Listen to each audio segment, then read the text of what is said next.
It's a real pleasure to be here to talk about this wonderful project. I've given so many talks about James Webb in my career, and you have no idea how a pleasure it is now to talk about the real thing. So it's no longer this CAD design thing. It's a real thing. It's out there. It's taking data right now. So today I just want to give you how we got there, and I want to give you the few first results that we obtained with Webb. So let's start by doing the usual comparison just to set the scale.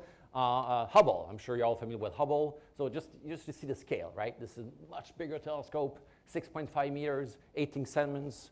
Just already shows you how difficult this thing is. It's a cryogenic telescope. The size of it's got this tennis size sun shield to protect it from the sun. It's always in the cold. And because of that, it's sent at L2, at the second Lagrange point, 1.5 million kilometers away from Earth.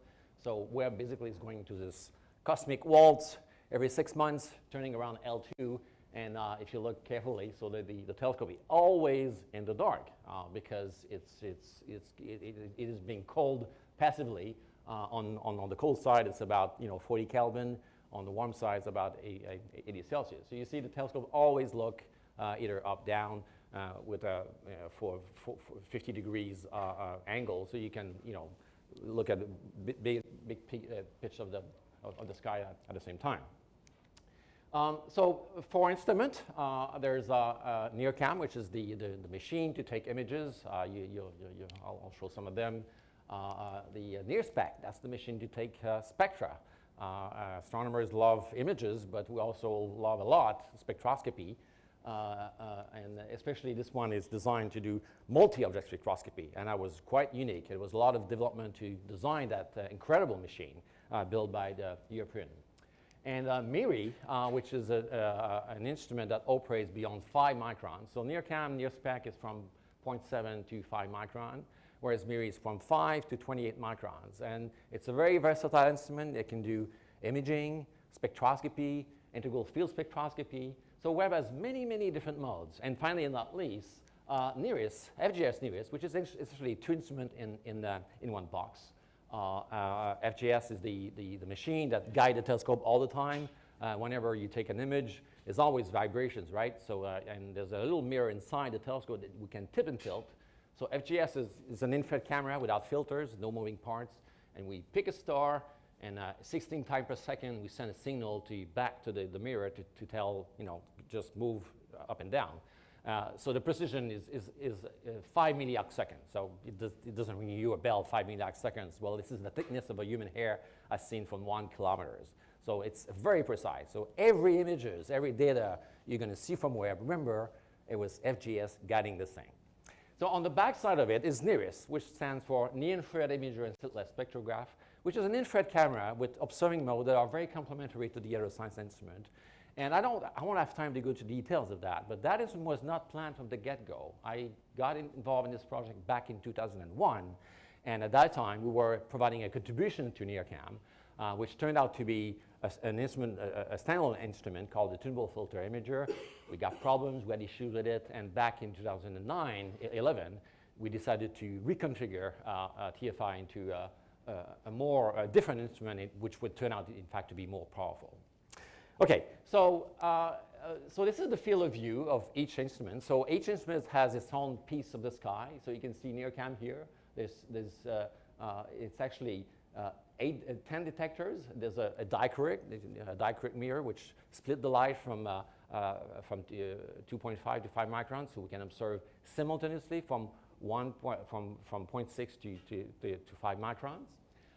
This is the NIRSpec field of view here, where NIRSpec has micro shutters to do multi-object spectroscopy. I won't have time to go to the details of this, but again, this is an incredible machine.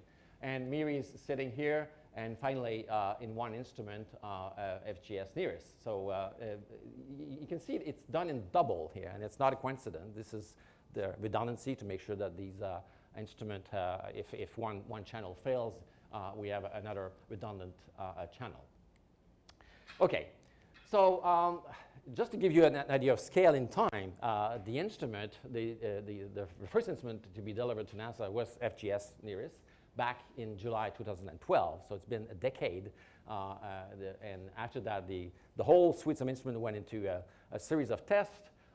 This is the 4 science instruments all together being prepared to do some cryogenic tests. There were 3 test campaigns done over many, many years.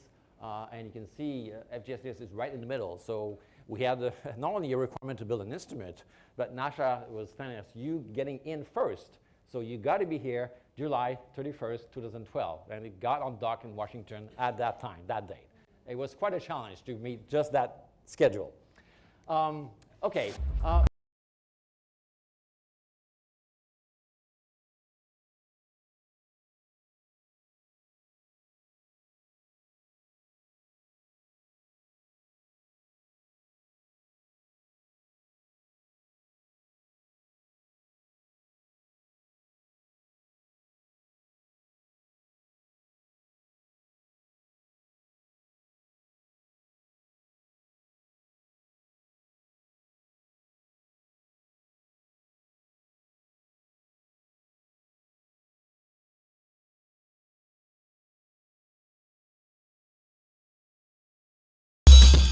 Yeah, it's almost that. So the point of all this is just look at the scale. And when the first time I saw this video, I said, wait a minute, there's not going to be all that crowd over there to check this out, right?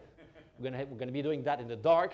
There won't be this one buddy in the middle checking that everything is fine. There's about 300 meters of cables and pulleys to do. Will this work? Well, this test went fine. But a year later, when there was some vibration tests, we found some bolts on the floor, and there was some issues. So this is why it took so long. This is the first time we're doing this kind of machine, and well, that's why we do tests. And but that particular test went not too bad, actually. Okay, so then a year later, 2 years later, May 2016, the telescope is ready. So all mirrors have been assembled. You don't see on the back. ISIM, that's the box with all 4 science instruments. It's all done. And now we're here in the biggest clean room in the world. I had the privilege to be there to test the instrument, the nearest instrument in Washington. And then the telescope went west in California, where it was assembled by Northrop Grumman, the prime contractor of the telescope, to put the spacecraft bus on top of it. Okay, now, but we had to do a cold test.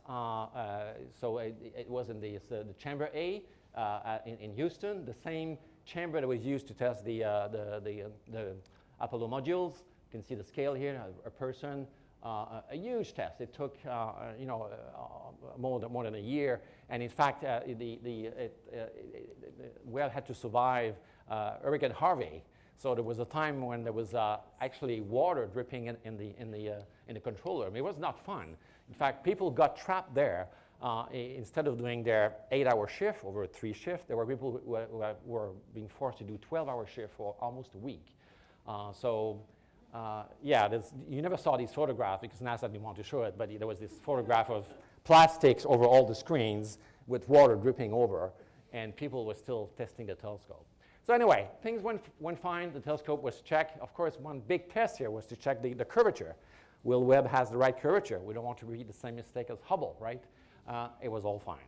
And this is when, at 40 Kelvin, we learn how to align the mirrors correctly, make sure that these mirrors are properly correct. Okay, so October 29, that's the last time we're going to see the telescope finally assembled. So you can see a happy PI here.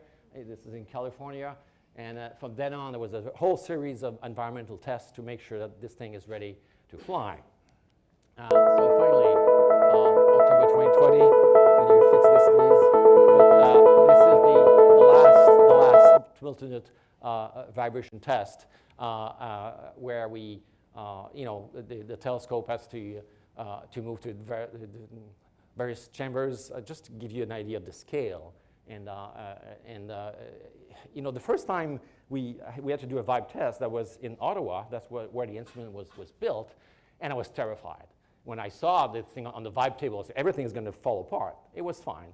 And so this one was the 4th one, because we have been testing NIRISS on its own before we delivered to NASA. Then it was assembled with ISIM. We vibe ISIM, and then we put it on the telescope. And so we did 4 times. So this one, I was just yawning. OK, yeah, another vibe test.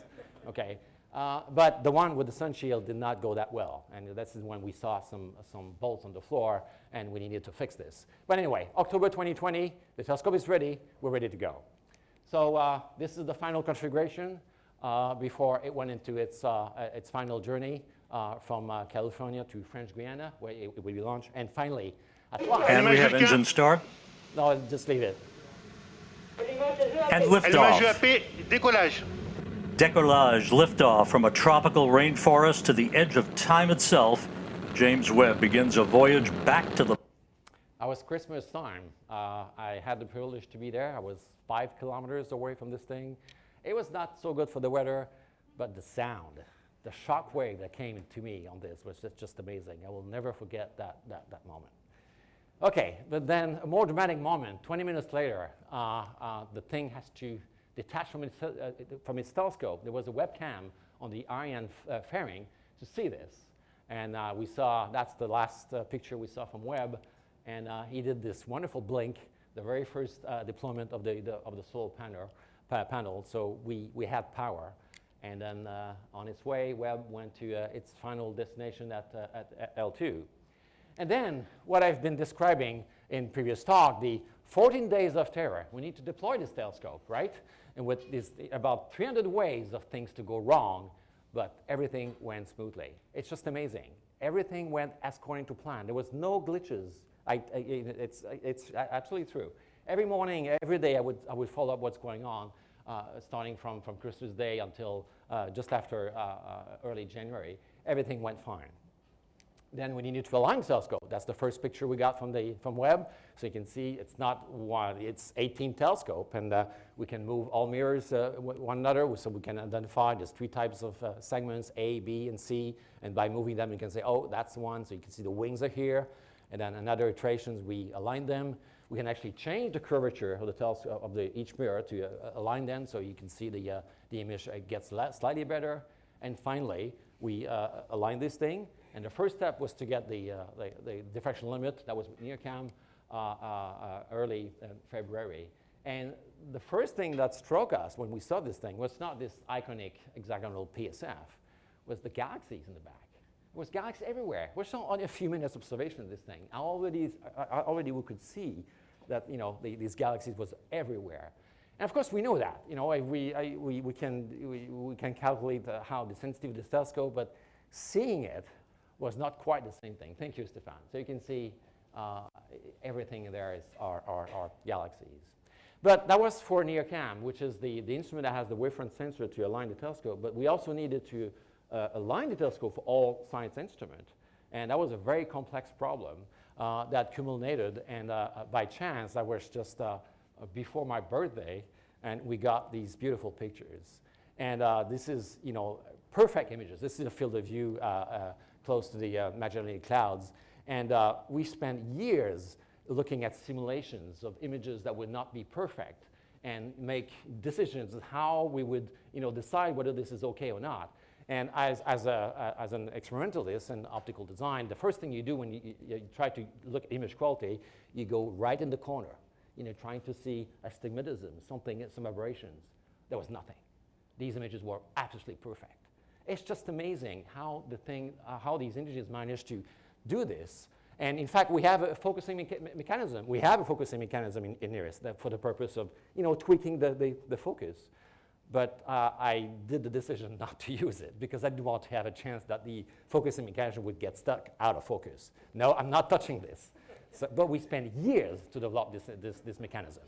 Anyhow, so you can see we're a 5% member of Webb, but yet we take 40% of the focal plane of the telescope. Okay, so the telescope is aligned, and then we start the commissioning. You've seen this beautiful image. This is Spitzer, the same field of view, so I don't need to speak of it. It's just amazing the amount of sensitivity improvement we get, but with the large aperture, this is 85 centimeter, 6.5 meters, so huge difference. So the requirements for image quality, this is called the Strel ratio, so how well you are close to the diffraction limit. So the requirement was a Strel ratio of 0.8 at 2 micron.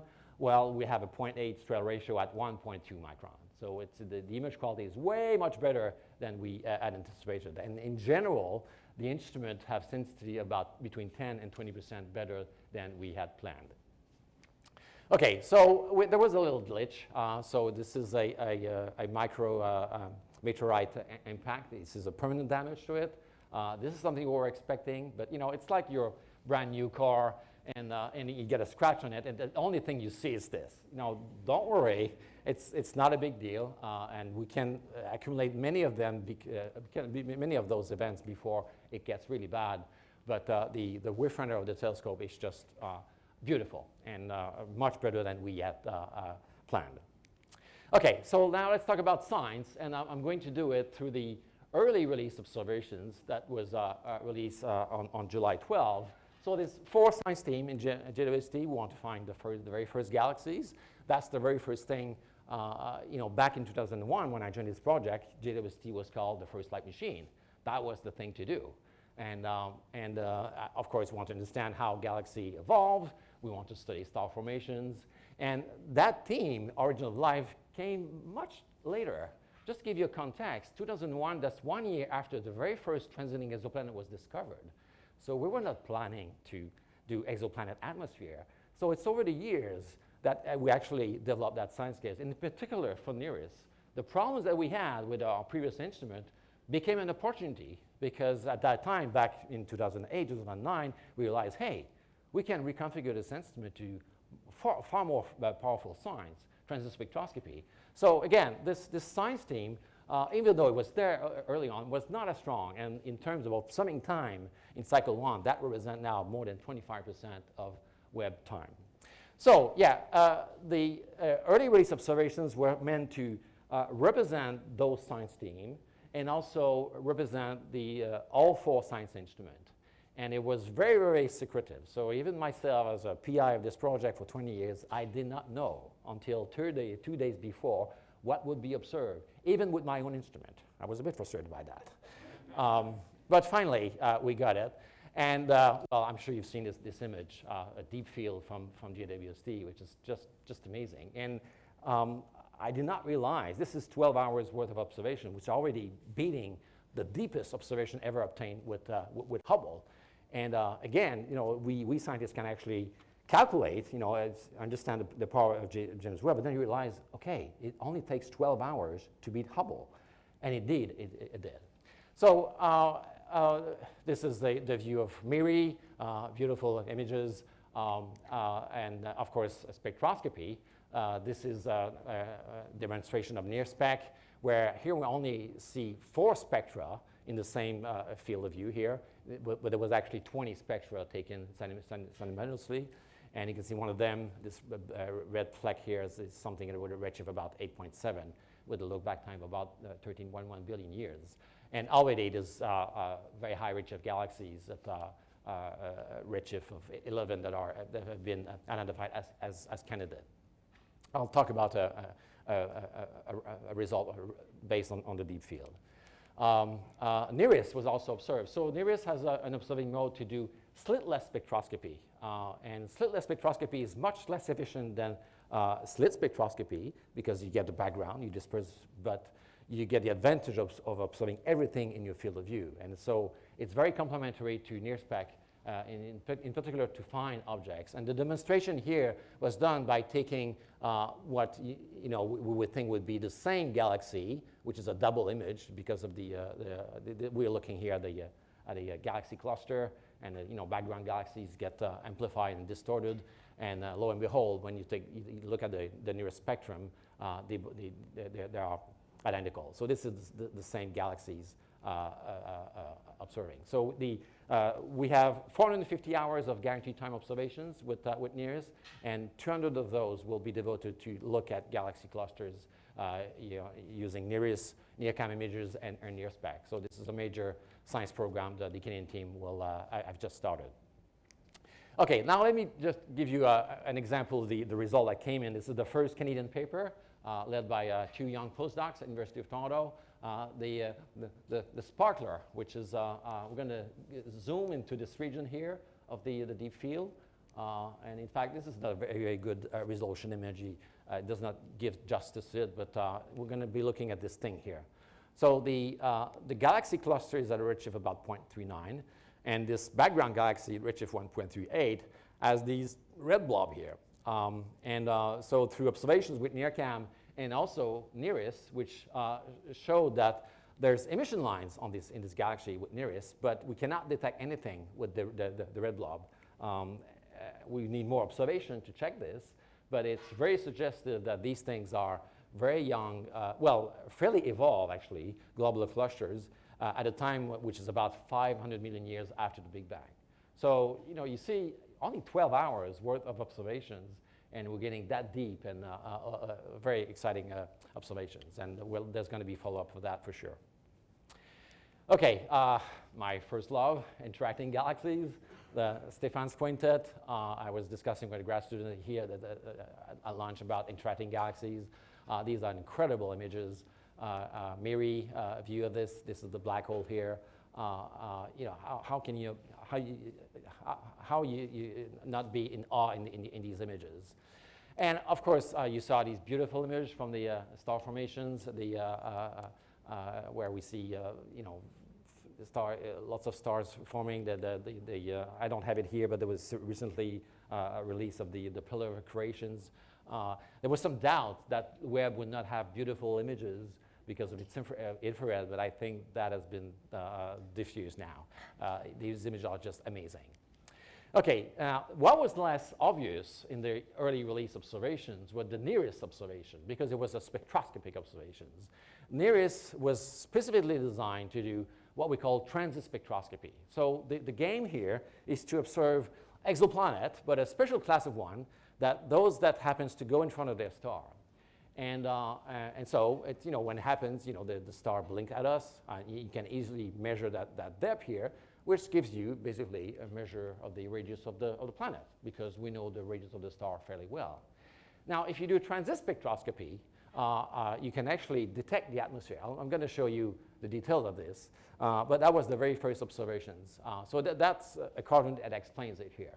So imagine you do spectroscopy while the planet transit, and because of opacity, if you have the planet has an atmosphere, some wavelengths, say for example water at 1.4 micron, there will be more opacity, so the planet will look slightly larger at that wavelength.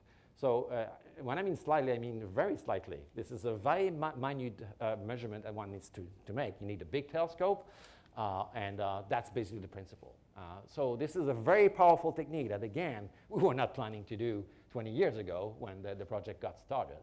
But this is, again, an opportunity that we had with NIRISS by reconfiguring our instrument to design it to do this. So this is why NIRISS was chosen to represent transit spectroscopy with James Webb.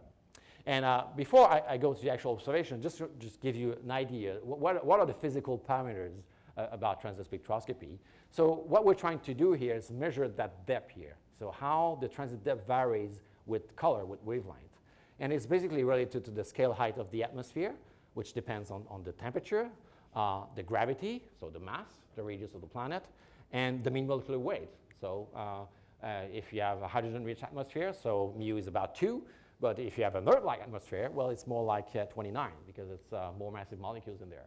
So, and if you put that into an equations, and so you can see the relevant parameters here is the temperature, the density. So the lower the density of the planet is, the signal, the larger the signal is. So you see that for an Earth, if you were to look at an Earth-sized planet around a solar-type star, the signal you would expect is only 1 ppm. That's hard. The best performance we've achieved so far with Hubble is 20 ppm. And we're trying to push Webb in the regime of 10, maybe 5 ppms. But hopefully there's this parameter here, the radius of the star. So basically, that signal is the fractional area of the blue thing, the atmosphere, with respect to the star. So the smaller the star is, the much easier it is. Okay. So for the EROs, obviously, we went for something easy, something that is very hot, something that is puffy, very low density, and that was the hot Jupiter WASP-96b. And this is basically the transit spectrum we got out of it. And the blue, the points are the data with NIRISS. and the blue is the best model of water. So these waves here are the spectral signature of water. And it took only 3 hours to do that. One single visit with Webb, and we could detect water in this hot Jupiter. We knew water was there before, but Hubble was, and in fact, before I mentioned this, we had discovered water before in the mini Neptunes that my colleague Bjorn Bennecke. This is HST observation, so that feature here is the water feature, and you can see observations with Kepler, Spitzer, but you don't have much details. But this is where Webb is completely revolutionized this field by having a much wider range. So just to give you an idea, this is what HST was seeing before, and now with NIRISS and many other instruments, NIRSPEC and MIRI, we see this. So it's a completely new opportunities for probing exoplanet atmosphere.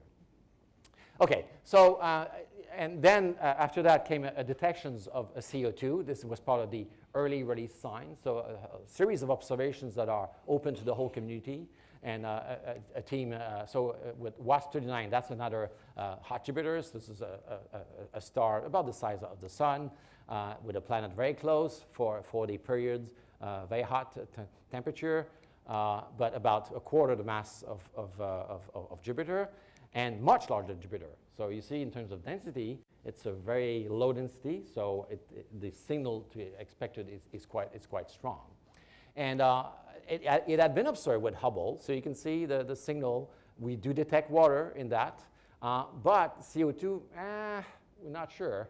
This is observations from Spitzer, and those was observed, in fact, by NIRSPEC and NIRISS, and the first data to be reduced were NIRSPEC, and this is what we got. And so this was analyzed partly by a team in Montreal at IREX, Bjorn Bennecke and his team of students, and postdoc Jay Taylor. And you can see just by eye that the transit depth varies with various colors. Blue is 3 microns, red is 4.7 microns, and when you fit the transit curve there, this is what you get. So unambiguous detections of CO2. So and that wing here is actually water, and that is now a spectrum from NIRS that is coming very soon in the next few weeks, where we're going to see these waves of water that I showed you. It just shows the power of JWST to do transit spectroscopy.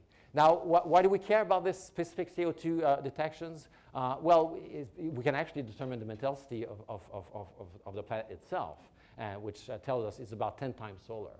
And if you compare that with solar system planet or other hot Jupiters, so this is the metallicity, the amount of heavy metal you have in the atmosphere of the planet as a function of mass. This is Jupiter, Saturn, and WST-39 is right there. And it just shows that even though that planet is only in 4 days orbit, it was likely formed way out in the snow lines in regions where maybe Saturn here was.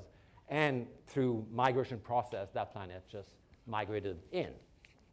Okay, so now I want to talk about something hotter, rocky planet. Of course, what we want to do, that was just a practice, just showing that we can actually detect molecules in a exoplanet. But what we want to do is to do that on rocky planet. The TRAPPIST-1 system is by far the best system. It's very close to the Earth, about 10 parsecs, and those 7 planets are actually transiting a star not much bigger than Jupiter, so the star is very small. Remember my equation? So the signal is very favorable on those. And 3 of those are right in the habitable zone. So those planets are potential planets where life could be. Those are not unrealistic artist views. You can see F here. It may be a water world, and because these things are in synchronous rotation, they always show the same face. At least we're pretty sure. So there may be an icy side and a watery side. So the big questions: do these planets have an atmosphere? And that's the very, very first question we're going to try to answer, especially here in Canada, but everywhere in the world. And so I'm not going to show this animation, but these 7 planets was discovered partly by Spitzer through a 500-hours campaign to find all these various transits. So you can see the data, and the blip here are the various transits. So you managed to find which one is which. So we have a program which was a program that was accepted for Cycle 1, led by Olivier Lim at Université de Montréal, which is a reconnaissance spectroscopy to observe B, C, G, and H. And we actually have data for that now. Unfortunately, I cannot show it now, but in the next few weeks, you're going to see it because the data is reduced, and we're just about to publish those papers. So, and as I said, C and G and H will come later. Now, as part of our guaranteed time observations, we have a large program which is led by David Lafrenière to look at D and F. And so 2 of the habitable planets, and in particular F, that one we're going to spend 5 visits. And so overall, we're going to look at various types of exoplanet, hot Jupiters, rocky planet, and the TRAPPIST-1 system is one of our highest priority. It's not I did not plan this, but it turns out that it was observed this morning. So this is actually a historical moment. This is the very first time Webb is obtaining transit spectroscopy of a habitable planet, and those photons hit the nearest instrument. So the data is probably still on board. It's going to be transferred to one of the deep space network, either in Canberra, Madrid, or California. And well, we've been practicing reducing data in the last few months. I think I should have a spectrum. Olivier's not here to hear this next week. So stay tuned. It's very exciting. So just to say what we were looking for, of course, we're looking very much for water. But unlike WST-39, TRAPPIST-1 is a fainter target, and all kinds of things can conspire to mask these molecules, like clouds. If these planets have lots of clouds, basically you can mask completely the signal. And so this is a big question. What are we going to see? We don't know, but we're soon going to find out. Okay, I just want to finish to say that this field of exoplanet has boomed over many, many years. And I've created this institute 5 years ago, the Institute for Research on Exoplanet, which was very much motivated by the opportunity that we would have with Webb to observe these things. And our mission is very simple. We want to explore these new worlds from hot Jupiters and, of course, searching for life. And it looks like we got the first data this morning. So on this, I thank you.